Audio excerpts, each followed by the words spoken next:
आदम अलैहिस्सलाम जब इस जमीन पे आया तो हाबील की शहादत हो गई। ये पहला वाकया था, उनका बेटा मर गया। हाबील काबिल आपने सुना होगा, काबिल ने हाबील को कत्ल कर दिया। हाबील कहते हैं पहले सारे पानी मीठे थे। अल्लामा कुर्तुबी ने लिखा है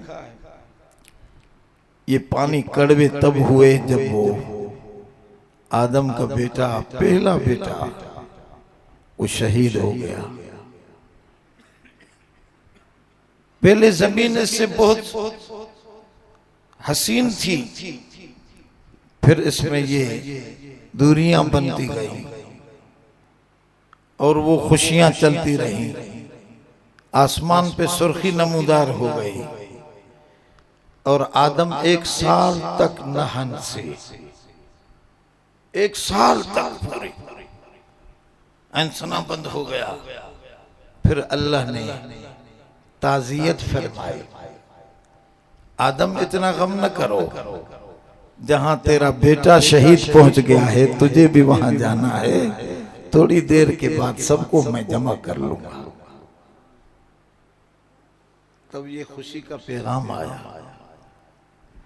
नूह अलैहिस्सलाम के सामने बेटा डूब के चला गया और वो रोता रहा, इन्नब्नी मिन अहली, ऐ मेरे अल्लाह ये मेरा बेटा है, मेरे अहल का है, मेरे खानदान से है। अल्लाह ने फरमाया इन्नहु लैसा मिन अहलिक इन्नहु अमलुन गैरु सालिह, नहीं ये डूबेगा, ये तेरा बेटा नहीं। तेरे बेटे तो वो हैं जो तेरे बात को मानकर जन्नत वाले रास्ते पे चल पड़े। और ऐसा तूफान आया, ऐसी लहर उठी, काना मिनल मुगरकीन, वो डूब के चला गया। कहते हैं 40 दिन तक नूह अलैहिस्सलाम खामोश हो गए। फिर अल्लाह की तरफ से खुशखबरी आई, नूह परेशान न हो, ये तेरे सब गम हम जन्नत में मिटाकर इस गमों के अंदाज से आपको अजर अता फरमाएंगे। फिर एक हदीस की रिवायत है कि अल्लाह ताला ने पूछा कि तो कितना माल देकर अपना बेटा बचाना चाहता था, कितना माल? तो नूह ने फरमाया अगर मेरे पास पूरी जमीन सोने से भरी होती तो वो भी मैं देकर अपने बच्चे को बचा। तो अल्लाह ताला ने फरमाया जितना सोना आप बता रहे हैं इनसे दुगने सोने की खैरात करने वाले आदमी का सवाब आपके बेटे की जुदाई की वजह से आपको दे दूंगा। फिर उसके बाद इब्राहिम अलैहिस्सलाम का वाक़या है, उसके बेटे का भी मामला यही हुआ। थोड़ी सी मोहब्बत का कांटा जब इधर उधर होता है तो ऊपर से इम्तिहानात आते हैं। ऊपर से इम्तिहान आया, अपने बेटे के ज़िबह करो, ऊपर से आड़ रहा। अल्लाह खुद मारता तो इतना गम नहीं होता, अब बाप को हुक्म हो रहा है कि ज़िबह करो, इसको मेरा हुक्म पूरा करके दिखाओ, ताकि दुनिया को मैं मिसाल दे सकूं कि मेरे बंदे ऐसे भी थे कि अपने बेटे के साथ उनकी इतनी मोहब्बत न थी जितनी मोहब्बत उनको मेरे हुक्म के साथ थी। तो हजरत इब्राहिम अलैहिस्सलाम ने देर न फरमाई और आगे बढ़े, बेटे को लिया और बेटे से पूछा कि ये हुक्म आया है। तो बेटा भी इतना फरमा बरदार था कि सरे तस्लीम खम है, जो मिजाज यार में आए, जो वहां से हुक्म आया है, मैं भी अब्बा अपना सर जमीन पे नीचे रख दूंगा और आप काती उठाकर छुरी उठाकर खड़े हो जाइए। वो अर्श वाला देखे कि बाप भी मेरी बात मानने वाला है तो बेटा भी उससे ज्यादा मानने वाला है। तो कहते हैं जब ये छुरी उठाकर अपने बेटे के ऊपर खड़ा हुआ तो अर्श से लेकर फर्श तक सारी मखलूक परेशान हो गई कि बाप के हाथ में छुरी है और बेटा नीचे पड़ा हुआ है। तो हजरत इब्राहिम अलैहिस्सलाम ने आवाज दी, अल्लाह अकबर अल्लाह अकबर। तो हजरत इस्माइल अलैहिस्सलाम ने फरमाया, ला इलाहा इल्लल्लाह वल्लाहु अकबर। ऐ मेरे बाप, उसी के सवा किसी का हुक्म नहीं, हुक्म उसी का चलेगा, वही बड़ा है। बड़े के सामने अपने सर को नगू रखना यही इज्जत का मकाम है। फिर उसके बाद उसके पोते याकूब का मामला आया कि बेटा यूसुफ चला गया। 40 साल तक ये बेटे की जुदाई का गम खाता रहा। वब यज़्ज़त ऐनाहु मिनल हुज़्न, आंखें सफेद हो गईं। हजरत याकूब अलैहिस्सलाम की आंखें सफेद हो गईं, रोते हुए। फिर अल्लाह ने गम दूर फरमाया और फरमाने लगे, वला तयअसू मिर रहमतिल्लाह, अल्लाह की रहमत से मायूस नहीं होना चाहिए। आएगा, मुझे मिलेगा। और फिर मिल गया। फिर कहते हैं दाऊद अलैहिस्सलाम का बेटा सुलेमान अलैहिस्सलाम के अलावा था, वो मर गया। तो अल्लाह ने पूछा, दाऊद कितना देना चाहते हो? जैसे नूह से पूछा। तो कहा कि सारी बादशाही और तख्त देना चाहता हूं, मेरा बेटा बच जाए, जिंदा हो। तो अल्लाह ने फरमाया, वो तो जिंदा नहीं होगा, मगर इतनी सब्र करने से आपको इतना अजर दूंगा कि ये सारे तख्त उस अजर के सामने कुछ भी नजर नहीं आएंगे। मैं जो लेता हूं तो वो देने के लिए लेता हूं, कुछ देने के लिए लेता हूं। फिर उलमा ने लिखा, सुलेमान अलैहिस्सलाम का बेटा फौत हो गया। 10 दिन रोते रहे, 10 दिन तक रोते रहे। ये भी रहमत है, बाप के दिल में डाली जाती है। रोना हराम नहीं, सब्र उससे अच्छा है, मगर रोना भी हराम नहीं। ये भी बेटे के साथ मोहब्बत का तकाजा है। तो हजरत सुलेमान अलैहिस्सलाम 10 दिन तक रोते रहे। अल्लाह ने 2 फरिश्ते भेजे, 2 फरिश्ते आए उनको समझाने के लिए। इंसानी शक्ल में आए, और फरिश्ते इंसानी शक्ल में आते रहते हैं। इंसानी शक्ल में आए और फैसला लेकर आए सुलेमान अलैहिस्सलाम के पास। एक ने आकर कहा कि हजरत, मेरी जमीन थी, उसमें फसल था बेहतरीन। इस शख्स ने आकर अपनी गाड़ी उस फसल के ऊपर चलाई, बैलगाड़ी, और मेरे फसल को बर्बाद कर दिया इसने। एक ने ये मुकदमा दायर किया। दूसरे से पूछा हजरत सुलेमान अलैहिस्सलाम ने कि भाई क्यों इसका फसल आपने रूम डाला? तो वो कहने लगा, हजरत मैं अपने सीधे तरफ देखता तो वहां भी फसल, और उल्टे तरफ देखता तो वहां भी फसल, आगे देखता वहां भी फसल, पीछे देखता वहां भी फसल, और जो सड़क बनी हुई थी उस पर भी फसल। तो आखिर मुझे सड़क पे तो चलना था ना, तो मैंने सड़क पे गाड़ी चलाई, इसका फसल जो सड़क पे था वो रूंधा। तो मेरा क्या जुर्म है? बस ये फैसला आने से पहले फिर वो गायब हो गए। हजरत सुलेमान इस्लाम समझ गए कि ये तो मुझे समझाने आए थे कि जिस सड़क पे आपने बेटा जना था वो सड़क तो मौत की थी, ये रास्ता तो मौत का था, इसी पर तो मौत की गाड़ी चलेगी। तो हजरत सुलेमान अलैहिस्सलाम ने सब्र फरमाया। अल्लाह की तरफ से ऐसे ऐसे मुकद्दमात आए। फिर हुजूर ने फरमाया, मूसा अलैहिस्सलाम का भी तज़किरा कुरान शरीफ में एक जगह पे है कि हजरत खज़र अलैहिस्सलाम और मूसा अलैहिस्सलाम ने एक सफर किया, बड़ा सफर है। उसमें एक जगह एक लड़का था, हसीन और जमील, छोटा सा बच्चा, मासूम सा, खेल कूद में मशगूल था। हजरत खज़र अलैहिस्सलाम ने उस लड़के के गर्दन को पकड़ा और खींचकर ऐसे दीवार से मारा, वो लड़का बेचारा टूट फूट गया, मर गया। तो हजरत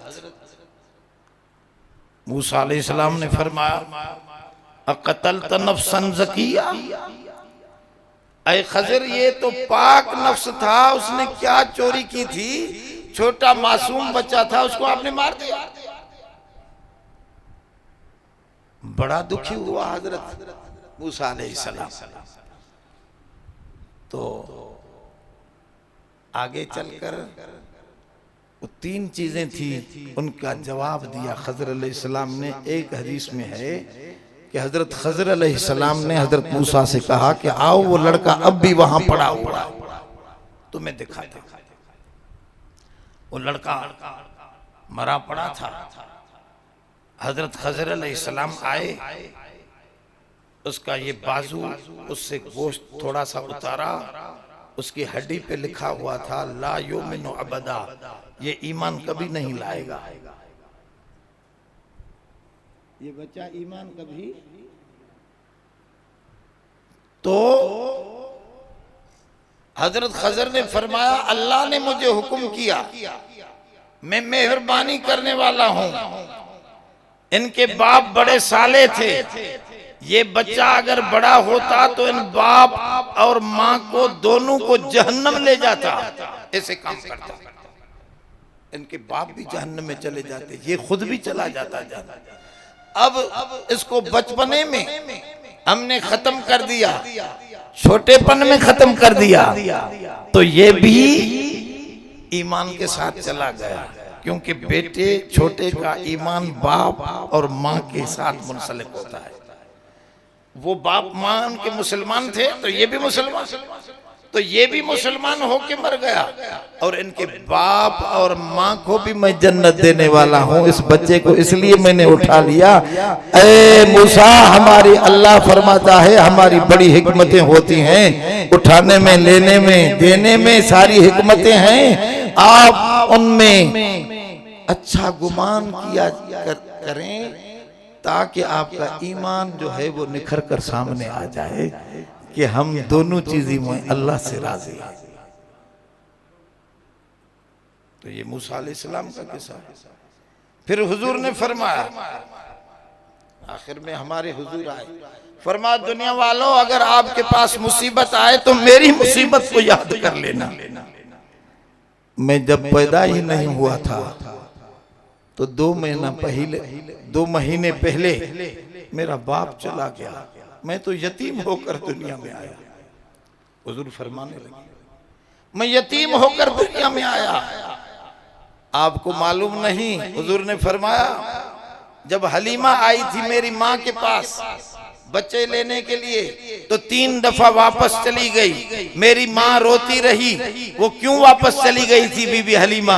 इसलिए कि ये यतीम बच्चा है, इसका बाप नहीं, मुझे पैसे नहीं मिलेंगे, मैं इसकी कैसे खिदमत करूं। 3री दफा जब आई तो कोई बच्चा न मिला, तब आई, और हजरत आमना रोते हुए आंखें उठाकर हलीमा को कहने लगी, हलीमा उठा के तो जाओ, इस बच्चे के बरकत आप देख लेंगी। जो बाप इसका अगर नहीं देता तो इसका अल्लाह बड़ा है, वो सब कुछ आपको दे देगा। फिर ये हलीमा गई। मेरी माँ रोती रही कि काश मेरा शोहर होता और इस बच्चे का बाप होता तो आज ये मुझे दुख के दिन न देखने पड़ते। फिर मैं 6 साल तक मुझे अपनी वालिदा ने परवरिश की। फिर एक दिन उसको शौक हुआ कि मैं अपने बेटे मोहम्मद को अपने बाप की कब्र दिखा दूं। फिर मेरी माँ के साथ कोई जाने वाला न था कि मदीना के करीब ही एक गांव है, उसका नाम है अबवा।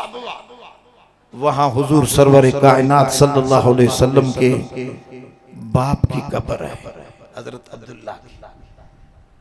वहां साथ चलने के लिए कोई आदमी नहीं मिल रहा था, तो अम्मा रोती थी कोई मेरे साथ चले, मैं अपने बेटे को दिखा दूं वो कब्र। कोई नहीं चला। तो एक नौकरानी थी, उम्मे ऐमन नाम था, वो हमें बाप दादाओं से मिली हुई थी, बूढ़ी थी। उन्होंने कहा कि मैं आपके साथ चलती हूँ, ऊंट लो। एक ऊंटनी पर हम ये दोनों सवार हुई, दोनों औरतें, और तीसरा बच्चा मैं था उसी ऊंटनी पर। बड़ी तकलीफों के साथ मदीना पहुंचे। फिर मदीने 1-2 दिन रहे। फिर मेरी बाप की कब्र पे मेरी अम्मा मुझे लेकर आई। आकर ऊपर से कहने लगी, अब्दुल्ला ये अपने लाल को तो देखो। इसे जो कहा तो मेरी अम्मा का रूह परवाज हो गया। जब मेरा बाप की कब्र थी वहां मेरी अम्मा की कब्र बन गई। अब दोनों, हुजूर की माँ भी वहीं पे दफन है, हुजूर का वालिद भी वहीं पे दफन। फिर फरमाया मैं जब थोड़ा सा बड़ा हुआ तो मुझे दादे ने परवरिश के अंदर रखा। जब मैं बड़ा हुआ 8 साल का तो मेरा दादा भी चला गया।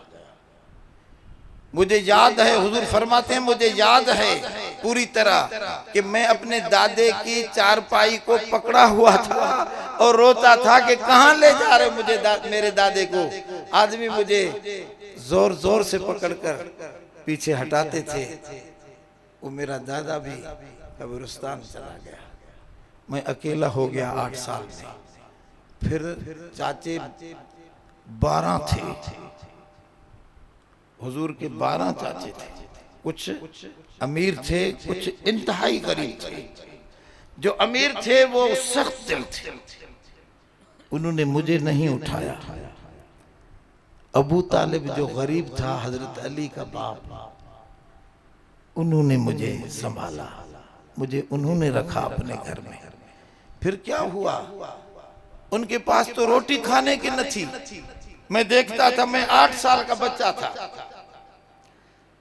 मुझे महसूस होता था कि मेरे चचा के पास कुछ भी नहीं खाने के लिए। तो मैं खुद मक्के वालों के पास गया, छोटा था, कि मुझे बकरियां दे दो, कुछ टक्के मुझे दे देना, कुछ न कुछ मुझे पैसे दे देना, मैं आपकी बकरियां चराऊंगा। हुजूर ने फरमाया मैं कुछ टक्कों पर मक्के वालों की बकरियां चराता रहा। जो पैसे मुझे हाथ आते मैं चाचे के हाथ पे रखता। चाचा मुझसे जो बन सकता है, मैं छोटा हूं, इंशाअल्लाह बड़ा होकर आपकी खिदमत करूंगा। हुजूर ने फरमाया मैंने बड़ी तकलीफें काटी।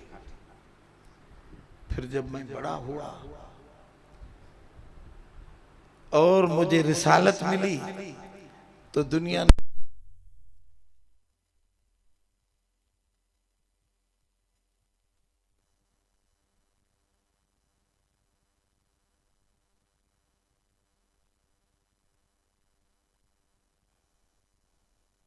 किसी को उठा रहा है, किसी को कब्र में भेज रहा है, किसी को नुकसान दे रहा है, वो अपनी मिल्कियत में खराबी करेगा। और इतना बड़ा हकीम हो, अपनी मिल्कियत में खराबी, ये तो ऐसा है। मैं उसका मिसाल देता हूँ। आपका पुराना घर था, अच्छा बना हुआ था, आपके पास पैसे आ गए बहुत, आपने कहा कि मैं ये नीचे भी हो गया है, इसको बड़ा करके बेहतरीन अंदाज में इसको बनाऊंगा। तो आप क्या करेंगे? पहले इस पुराने घर को तोड़ेंगे, ये समझें।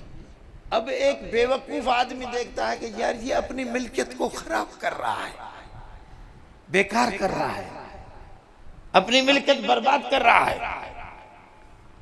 मगर जो उसके करीब आकर उससे पूछेगा कि भाई वह मिल्कियत खराब नहीं कर रहा, बल्कि मैं इससे बेहतरीन इमारत और बनाने वाला हूं।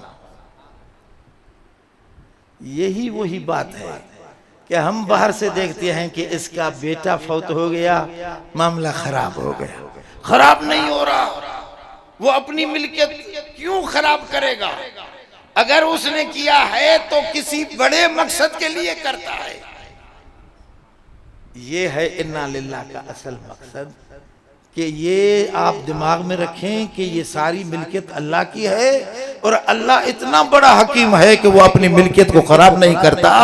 अगर बाहर से कोई खराबी भी नजर आ रही है तो उसकी खराबी के अंदर बड़ी इमारत, बड़ा अच्छा प्रोग्राम अल्लाह का जरूर नजर में होगा। यहीं पर या आगे वो आपके सामने खुल जाएगा। तो जिसके ये बेटे बज़ाहिर शहीद हुए, उनके घर खाली खाली नजर आ रहा है, उनको मैं ये पैगाम कुरान की तरफ से दे रहा हूं कि मेरी माँ, मेरी बेटियां और मेरे भाई, ये जिनके ये बच्चे जुदा हो गए हैं, इन्ना लिल्लाह पढ़ें, यानी ये पढ़ें कि ये सारी चीजें मेरी मिल्कियत नहीं थी। भाई आपने पैसे दिए थे क्या मुझे बेटा मिले? दूसरी चीजों के लिए तो पैसा वास्ता बनता है, इस मामले में पैसा भी वास्ता नहीं, अल्लाह ताला मुफ्त में देता है। तो कहता है ये सारी चीजें तो मैंने मुफ्त में दी और मेरी ही मिल्कियत थी, मैंने उठा ली और मैं अपनी मिल्कियत को क्यों खराब करूंगा? इसमें जरूर बड़ी हिकमत थी, तब मैंने ये आपको तकलीफ दी है। हदीस में आता है, हुजूर सरवर कायनात सल्लल्लाहु अलैहि वसल्लम ने फरमाया, जब किसी के बेटे की जान लेकर फरिश्ते अल्लाह के पास हुजूर हाजिर होते हैं तो हर तरफ फरिश्ते खड़े होते हैं। अल्लाह ताला उनसे पूछता है कि देखो भाई, ये मोमिन का गुलाब आप तोड़ के ले आए हो। फरिश्तों को कहता है, अरे फरिश्तों, ये उनका गुल था गुलाब का, वो आप तोड़ के ले आए हो, उसके चमन का गुल था, वो तोड़ के ले आए हो, वो गुलाब ले आए हो। आपको तो बेटे नहीं, फरिश्तों को तो बेटे नहीं, आपको क्या खबर? मैं खालिक हूं, मुझे मालूम है कि ये इनका बाप, इनकी माँ इनके साथ कितनी मोहब्बत करती थी, ये इतना फूल था उनका, आप ले आए हैं। अब मुझे बताएं फरिश्तों, ये बात क्यों हो रही है? अल्लाह को सब चीज मालूम है, मगर उलमा ने लिखा है कि जब आदम अल्लाह ने बनाया था तब फरिश्तों ने सवाल किया था कि अल्लाह इस आदम को क्यों बनाते हो, ये तो खून बहाएगा, ये तो ऐसे ऐसे काम करेगा, आपको नाराज करेगा। तो अल्लाह ने उनको जवाब तफसील से नहीं दिया, बस इतना कहा, जाओ इन्नी आलम मा ला तालमून, मैं जानता हूं तुम नहीं जानते। कहते हैं अब अल्लाह ताला फरिश्तों को वो दोहराते हैं वो जवाबात। जब ये फूल लेकर, उनके चमन का ये फूल बेटा लेकर जाते हैं वहां, तो अल्लाह ताला उन फरिश्तों से पूछता है, ये क्या लेकर आए हो, खबर है आपको? वो कहते हैं हमें मालूम नहीं। तो अल्लाह फरमाते हैं, ये उनके दिल का गुलाब था जो आप लेके आए। फिर फरमाते हैं कि वो फरिश्ते क्या कह रहे थे, उनकी माँ, उनका बाप क्या कह रहा था। अल्लाह को तो मालूम था फरिश्तों को जवाब देने के लिए कि इनकी वजह से मैंने आदम को पैदा किया है, ये देखो मेरे साथ कैसी उनकी मोहब्बत है, ये दिखाने के लिए उनसे पूछते हैं फरिश्तों से, अरे फरिश्तों वो उनकी माँ उनका बाप क्या कह रहे थे? कहा कि अल्लाह वो नमाज में तेरी तारीफ कर रहे थे, नमाज पढ़ रहे थे और पढ़ रहे थे अल्हम्दुलिल्लाह रब्बिल। भाई ये किसकी तारीफ है? अच्छा अल्लाह फरमाते हैं अच्छा वो इस हाल में भी मेरी तारीफ कर रहे थे। तो फरिश्ते कहते हैं अल्लाह उसकी माँ भी तेरी तारीफ कर रही थी, उसका बाप भी तेरी तारीफ कर रहा था। तो अल्लाह ताला फरमाते हैं जाओ फरिश्तों मेरी जन्नत में जाओ, वहां एक बड़ा सा महल बनाओ, इस बेटे को वहां रखो, इनके बाप को इनकी माँ को भी मैं वहीं पे रखूंगा, और उस बंगले का नाम, उस कोठी का नाम, उस ये सोने चांदी वाली जो इतनी अजीम शान बिल्डिंग बनाओगे उसका नाम रखो बैतुल हम्द।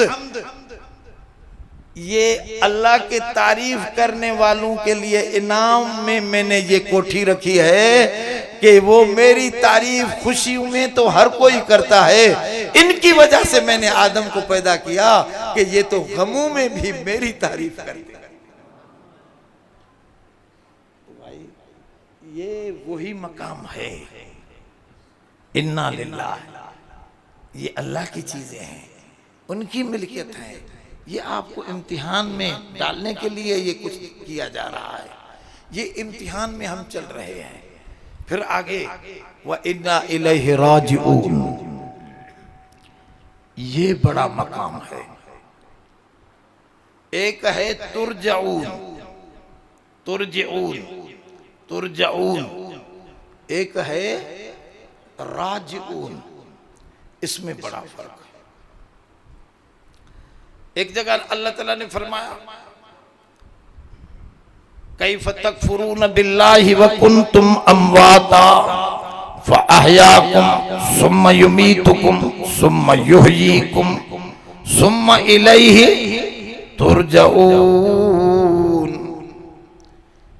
कैसे कुफ्र करते हो, तुम कुछ भी नहीं थे, मैंने जिंदगी बख्शी, फिर मौत आएगा, फिर जिंदगी दे दूंगा, फिर मेरे पास सब लौट के आओगे, लौट के आना पड़ेगा।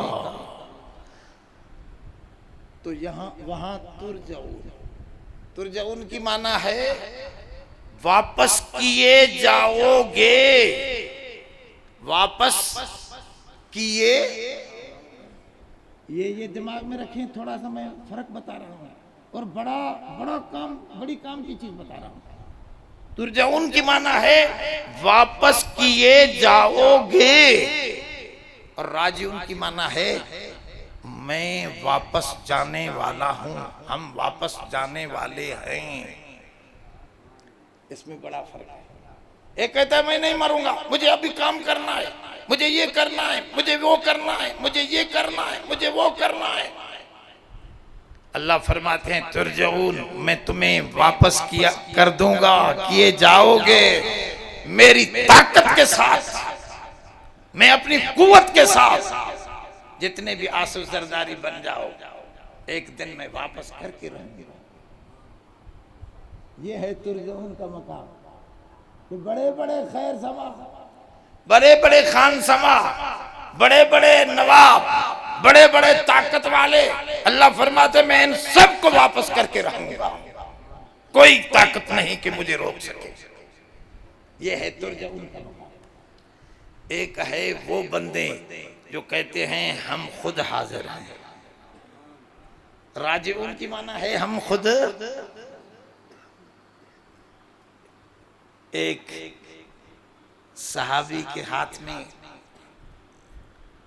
खुरमा के कुछ खजूरें थीं, खजूरें हाथ में थीं, और फेंक कर कहने लगा मुझे तो इस पहाड़ के पीछे जन्नत की खुशबू आ रही है, ये खाऊंगा तो देर हो जाएगी, ये खाऊंगा तो। वो भूखे भी थे, जरूरत भी थी, मगर वो खजूरें फेंक कर तलवार उठाकर अल्लाह के रास्ते में लड़ता लड़ता लड़ता शहीद हो गया। हुजूर ने आकर उसको देखा, फरमाया ये अभी अभी जन्नत में वो जो बड़ा हौज है उसमें डुबकियां खाकर मजे की जिंदगी गुजार, ये खुद जाने वाले हैं।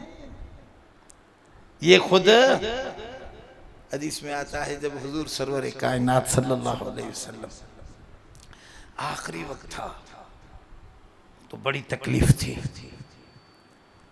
पानी पड़ा हुआ था उसमें हाथ डुबोते और फिर मुंह पे अपने चेहरे पे घुमा देते और फिर कहते अल्लाहुम्मा अऊज़ु बिका मिन सकरातिल मौत, ऐ अल्लाह मैं मौत की तकलीफ से आपकी पनाह लेता हूँ। फिर कहते अल्लाहुम्मा रफीकल आला, अल्लाहुम्मा रफीकल आला, यानी अल्लाह मैं दुनिया में रहना नहीं चाहता, मैं तेरे पास आना चाहता हूँ, मैं मुझे तेरी रिफाकत की जरूरत है। ये है राजिऊन का मकाम कि मैं खुद आता हूँ, वो आना नहीं चाहते, वो बदमाश। अल्लाह ने फरमाया उनको भी ले आऊंगा, और मेरे बंदे जो हैं वो मेरे पास खुद आना चाहते हैं, तब मैं ले आता हूं। ये मकाम है अपना अपना, ये राजिऊन का मकाम है। हजरत बिलाल रजी अल्लाह अन्हु सोए हुए थे, बेटियां बच्चियां उनके ऊपर आखिरी वक्त था, रो रही थी। तो हजरत को होश आया, होश आकर पूछने लगे कि बच्चों क्यों रो रहे हो? कहा कि अब्बा तेरी जुदाई, बड़ी लंबी जुदाई तेरी सामने हमें नजर आ रही है। तो अब अब्बे ने कहा बच्चों मत रो, ये तो मेरी खुशी का दिन है। या हब्बज़ा गदन नल्की मुहम्मदन व अस्हाबहु, हाय काश मुझे तो बड़ा वक्त हुआ, मैं हुजूर से जुदा हुआ, अपने साथियों से जुदा हुआ, अब मुझे छोड़ो तो मैं उनकी कचहरी में जाकर बैठूं, छोड़ो तो मैं उनकी मजलिस पालूं, मुझे तो आज खुशी का दिन महसूस हो रहा है।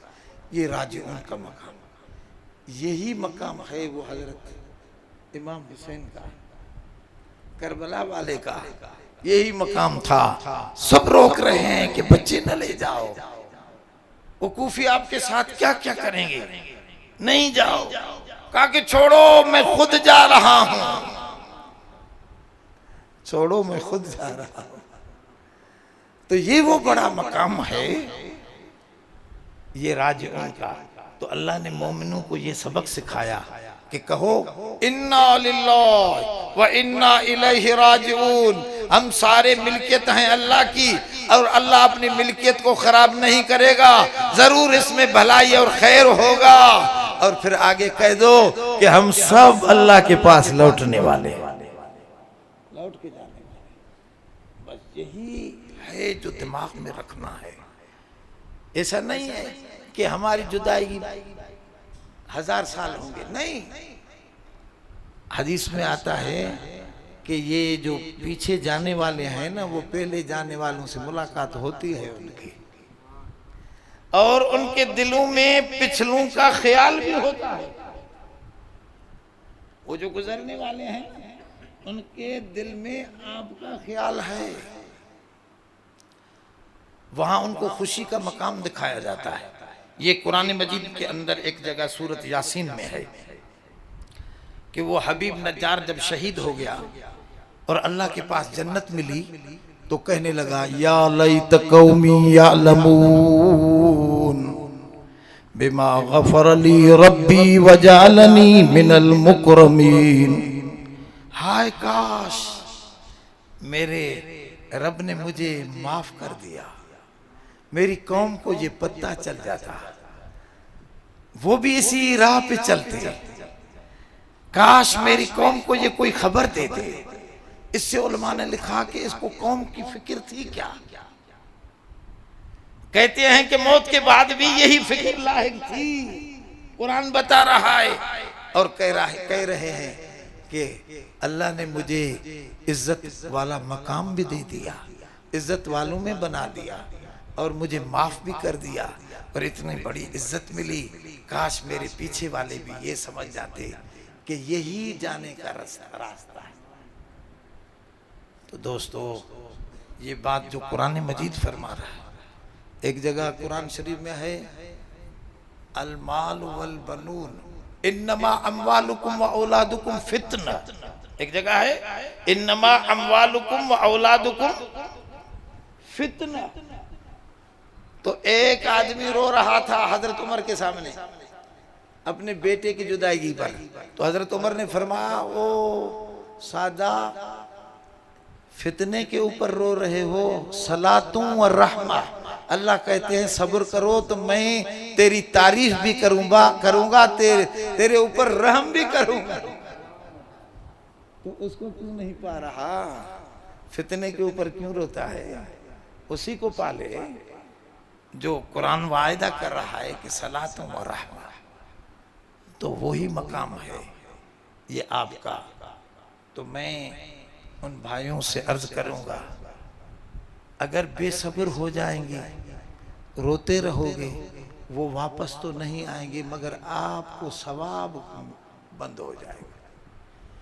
अगर अल्लाह की रजा पे राजी होकर कि अल्लाह तेरी चीज थी, तेरे हवाले कर दी हमने, हमें थोड़ा सा दुख है, मैं आपसे सब्र की मदद चाहता हूं, अल्लाह तुझसे मदद चाहता है, मेरी मदद फरमा, मैं कमजोर हूं।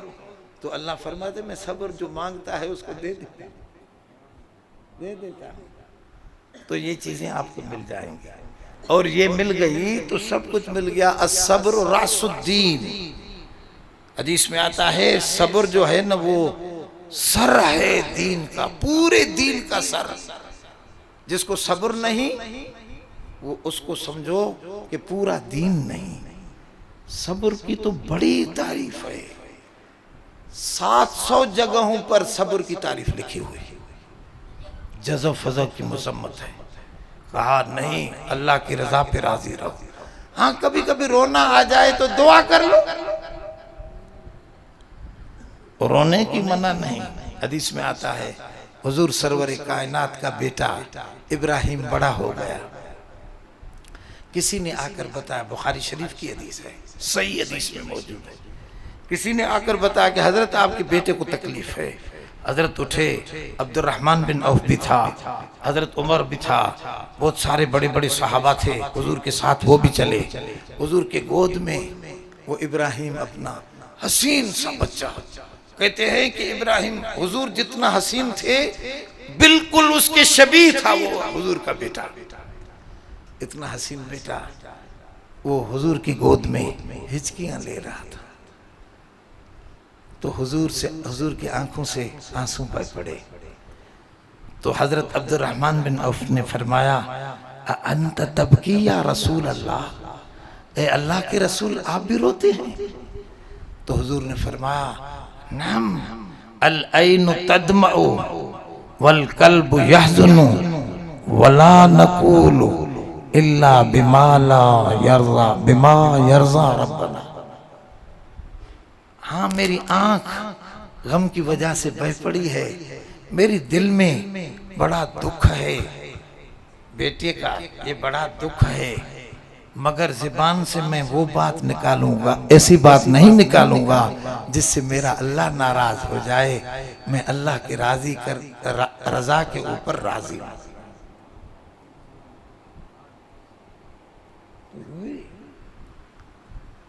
उलमा कहते हैं कुछ आदमी ऐसे भी थे उम्मत में। एक बड़ा बुजुर्ग था जुनैद, उसका बेटा फौत हो गया। सुबह को उसने बड़ी बेहतरीन कपड़े पहनकर जुम्मा की नमाज का खुतबा पढ़ा और बिल्कुल खुशी खुशी में पढ़ा। ये भी एक अंदाज है। अब उलमा सवाल करते हैं कि जुनैद का सब्र ज्यादा था या रसूलुल्लाह का सब्र ज्यादा था? रसूलुल्लाह तो रोते थे, अपने बेटे की जुदाई पर रोए, हदीस में है, बुखारी में है।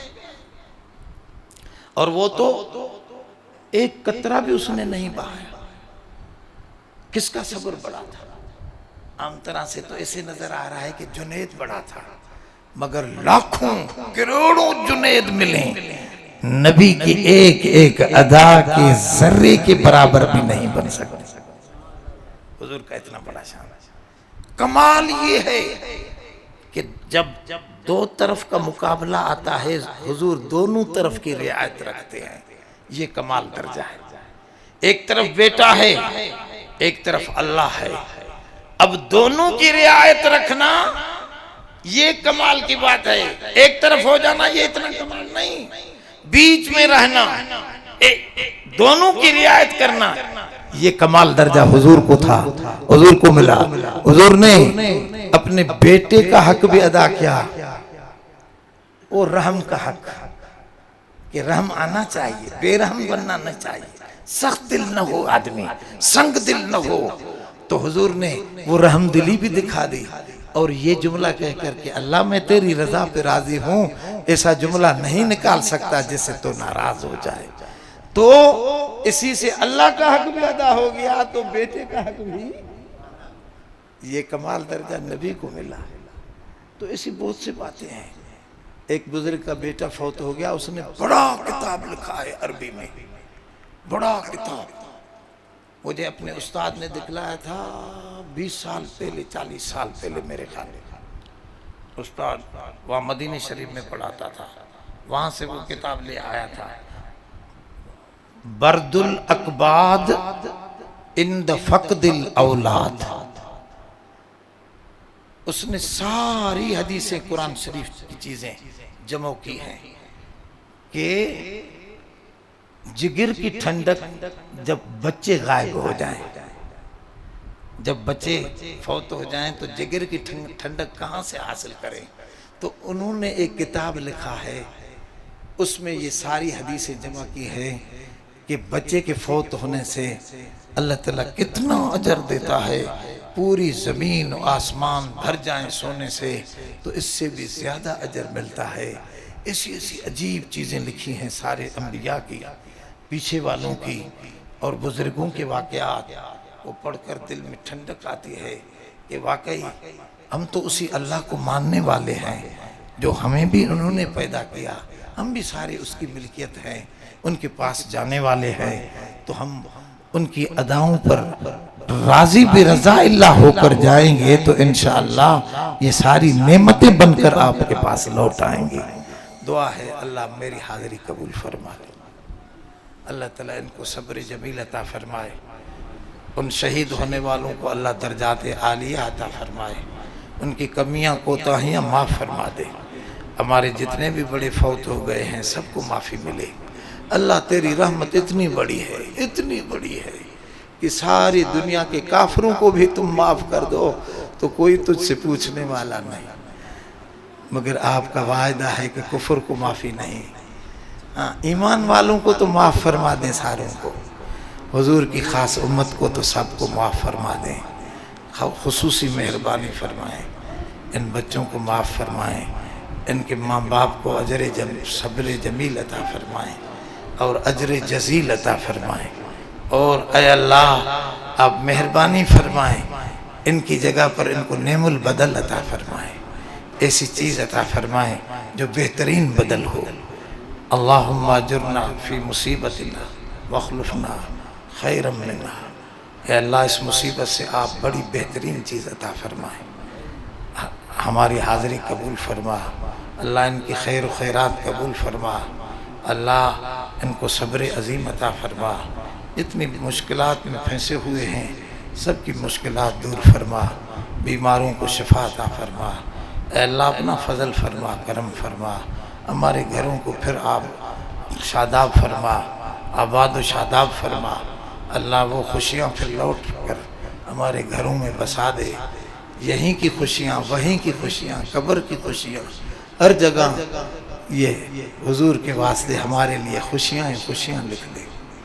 गमों से निजात दे दे, परेशानियों से निजात दे दे। सल्लल्लाहु अलैहि खैर खल्क़िही मुहम्मद।